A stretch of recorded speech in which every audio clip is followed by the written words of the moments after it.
Craig's joining us on Sundays from here on out. For the time being. I don't know how long it's going to Until the end of time. Somebody asked today about the Christmas show, and dude, I have no idea what's going on. We could do the Christmas show the way we do these shows, which is we're all where we're at, and nobody's here in this room, and we all drink alone at our houses like a bunch of fucking geeks. What's the problem? I think next week is Survivor Series, right? Next week is Survivor Series, Yes, and it will be a fundraiser for the Great Fowler.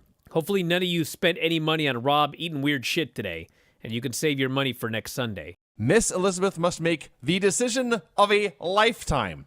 The most important decision she will ever make.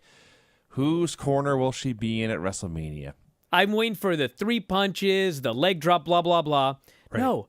Hogan hits the ropes and does a fucking V-trigger. Yep. A fucking V-trigger flying knee. Bad news goes down. Dude, I wrote down the words rockers and brainbusters. Yeah. All I can see in my head is the Young Bucks and FTR. It feels like I'm watching a deep fake video. It was so bizarre to watch this match. But how many times FTR must have watched this fucking match in their lives? I'll bet 1,000 times. I am the Red Rooster.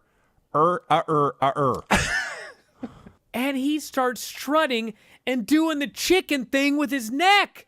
Yeah. He's a fucking chicken. He's a giant cock. It's true. You're a giant life-size cock. Yeah, and then he went out there and laid an egg.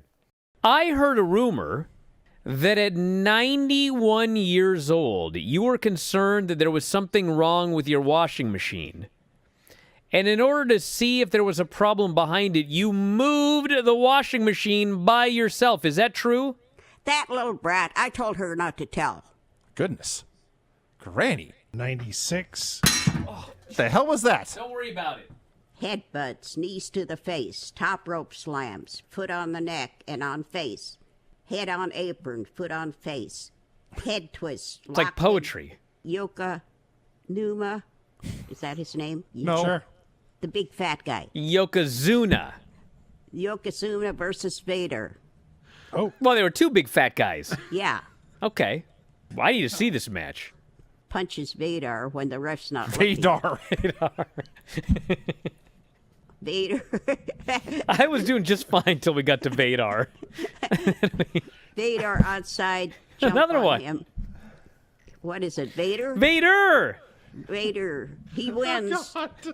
Kurt Angle opens up the box, and it's a little tiny kid's toy cowboy hat.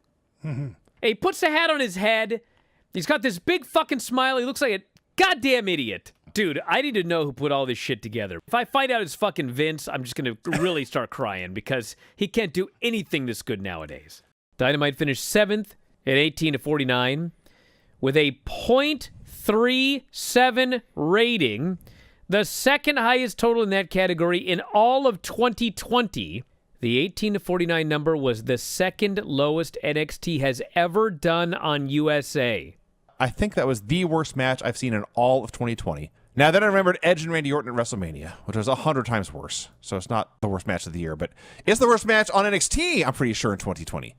I hated it. I hated it so much. You could tell me all you want how tough you are, but so far you've been nothing but a comedy geek. But Damien Priest did yank him out of the ring and punch him in the face. Well, that was a little bit. That was going too far. I would also be angry at Damien Priest for that. I would not get in his face because I'm a coward, but I'd be angry. I'm in heaven watching this match. I'm just in absolute heaven watching Timothy Thatcher grind this guy. And then I don't remember the last time I did this. I watched this entire match a third time in a row. Wow. It got better and better every time I watched it. Wow. Was this the best match of the year? Of course not. Was it the best match of the show? No. But it was one of my favorite matches of the year. They announced that after this match is over, we will hear from Finn Balor. Yeah. And as soon as they said that, I was like, well, there's no way Rhea's winning.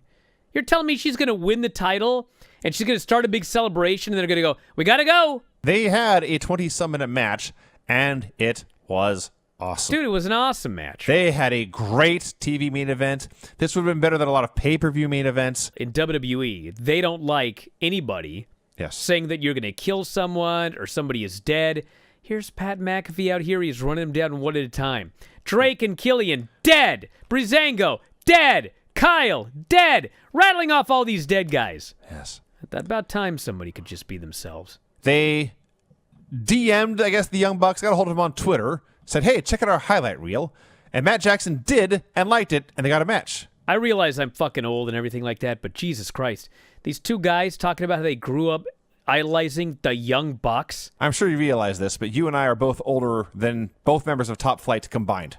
The Inner Circle actually went to Las Vegas, of course. They did a video of themselves all dressed up sharp in front of the Vegas sign. I got a pregnant wife at home. I'm holding 2 titles on 2 continents. I got everyone breathing down my neck. Dude, now he's got to start doing the dad promos where he says, Basically, yeah. you ain't taking food off my family's table, or I'm fighting for my unborn child. I got a baby on the way. You'll have to kill me to take this title. They hear a baby crying, and they go to open the door expecting to find a baby, and much worse, it's drunken Hornswoggle in a diaper. Dude, this was an extension of Talkin' Shopomania. Probably, It's like actually. I just kept watching. I watched on Saturday, and it ended on Wednesday night. Just have him do the match, and Thunder Rosa loses, and then she gets attacked by Britt Baker after the match. At least I get the full match with no bullshit in it, and you set up your thing afterwards. If you want to set it up during the match, then Britt has to attack her, and she gets pinned because of it. This is fucking basic psychology common sense. I don't want to hear arguments about it. It's basic common sense. Will Hobbs, who has been conveniently late to make the save every time Team Taz has been involved lately, he is conveniently late to make the save here, picks up the FTW belt, and he levels Cody with it. Everything about this was straight off Raw. They had a Raw match, they had a Raw beatdown, they had a Raw swerve, and they had a Raw heel finish. It is time to vote on these shows. First fucking half hour of NXT was an atrocity. That fucking blindfold match was so bad. I mean, this is a punishment vote this week. I'm giving my vote to AEW. Even though I think that there were things on the NXT show that were better than pretty much anything on the AEW show, too bad. That first half hour was fucking trash. Completely understand that viewpoint because, as I said, the blindfold match was the worst segment I think I saw on NXT all year. But you know what? The last 70, 80 minutes, whatever it was the best stuff, my favorite stuff I've seen on NXT all year. I am voting for NXT. Wow, a rare week where we disagree.